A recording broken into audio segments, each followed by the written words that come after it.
World boxing championship में golden पंच जड़ने वाली नीतू घनघस ने पूरे प्रदेश का ही नहीं देश का नाम रोशन किया है। आज वो रोहतक पहुंची हैं, उनसे बात करेंगे और उनके जीवन के बारे में जानेंगे। सबसे पहले नीतू, बधाई आपको। Thank you sir. क्या कहना चाहेंगे? तो ये अभी लास्ट टाइम मैंने 2022 में कॉमनवेल्थ गेम्स में गोल्ड मेडल जीता था। फर्स्ट टाइम मेजर टूर्नामेंट खेली थी, गेम्स खेली थी, तो उसमें गोल्ड मेडल जीता था। तो एक ये था कि एक वर्ल्ड चैम्पियनशिप का मेडल भी बहुत मायने रखता है, गोल्ड मेडल। तो मेरे पास वो नहीं था उस टाइम पे, तो मैं यही टारगेट था इस टाइम कि मुझे वर्ल्ड में भी चैम्पियन बनना है। तो अब की बार अच्छा मौका था, तो मैंने ये चैम्पियनशिप जीती। जो कल आपको मुख्यमंत्री जी ने 40 लाख रुपए इनाम दिए, क्या सोचा था कि ये इनाम आपको वहाँ पे मिलेगा? क्योंकि ये तो पहले गवर्नमेंट की तरफ से हाँ, अनाउंस नहीं किया गया था। पहले नहीं पता था कि ऐसा कैश प्राइज़ देंगे। वो तो वहाँ पे हम उनसे मिले, और ये फर्स्ट टाइम ऐसा है कि वो हमें नॉन ओलंपिक्स वेट में भी हमें वो इतना ही प्राइज़ मनी दे रहा है जितना पहले ओलंपिक्स वेट को ही मिलते थे। तो उन्होंने हमें नॉन ओलंपिक वेट में भी ये दिया है, तो ये काफ़ी प्रोत्साहन मिलेगा। दूसरे प्लेयर्स के लिए भी ये प्रोत्साहन का काम किया उन्होंने। नहीं तो बॉक्सिंग खेलने की कैसी सोची आपने? देखो वो तो चलो मिनी क्यूबा बोलते हैं भिवानी को, तो आपके मन में कैसे आया कि मैं बॉक्सिंग खेलूंगी? तो हमारे जो भिवानी का एरिया है उसमें सबसे फेमस गेम है ये बॉक्सिंग।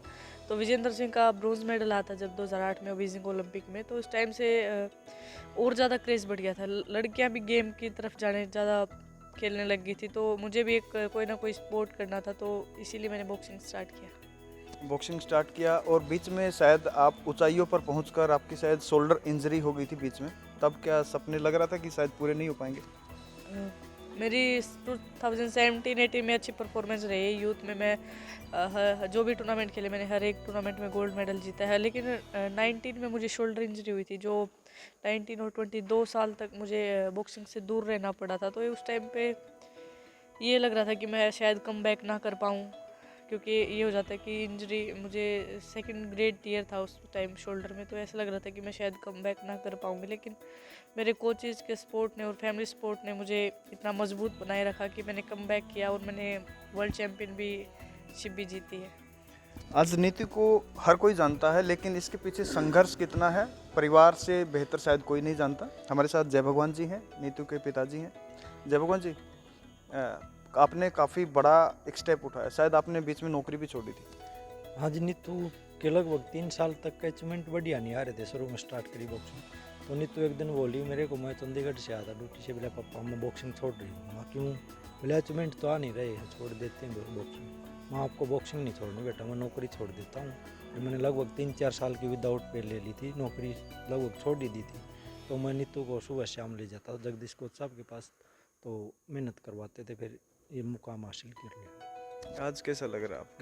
क्योंकि पता है क्या, जब हमारे समाज में खासतौर से बेटों को ज़्यादा तवज्जो दी जाती है, जैसे स्पोर्ट्स की बात हो, बेटों को डालते हैं, बेटियों पे रिस्क बहुत कम लोग लेते हैं। कुछ समाज की भी बातें होती हैं।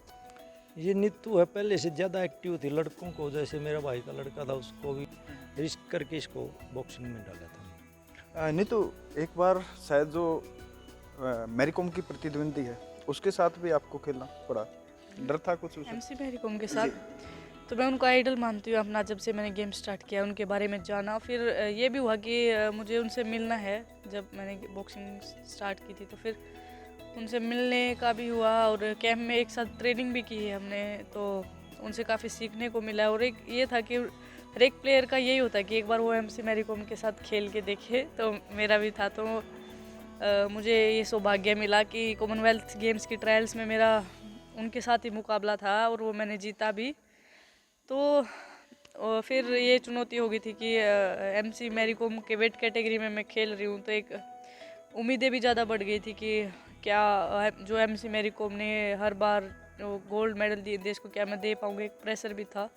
तो उस टाइम पे मैंने उनके वेट कैटेगरी में जाके वो गोल्ड मेडल भी जीता। तो वो एक लीजेंड है, उनसे हमारी इंडियन बॉक्सिंग उन्हीं से है। तो मैं तो उनको बॉक्सिंग का भगवान मानती हूँ। हमारे जो आज लेवल है हमारा बॉक्सिंग का उनकी वजह से ही है। तो मैं उनको ऐसे ही आगे भी उनको ऐसे ही फॉलो करती रहूँगी और देश को और भी ढेर सारे मेडल अभी दिलाऊंगी। क्या लक्ष्य है नीतू? अभी हमारा एशियन गेम्स की सिलेक्शन ट्रायल्स होंगे, उसके बाद एशियन क्वालिफाई है, उसमें ओलंपिक्स क्वालिफिकेशन होगा। तो नेक्स्ट पेरिस ओलंपिक का ही। शुक्रिया। Okay, thank you. तो ये नीतू घनकस और जय भगवान जी थी जिन्होंने बताया कि कैसे नीतू आज इस मुकाम तक पहुंची है और आज साई सेंटर में इन दोनों को नीतू और स्वीटी बोरा को दोनों को सम्मानित भी किया गया। ज़्यादा खबरों के लिए लगातार देखते रहिए न्यूज़ 18। नमस्कार।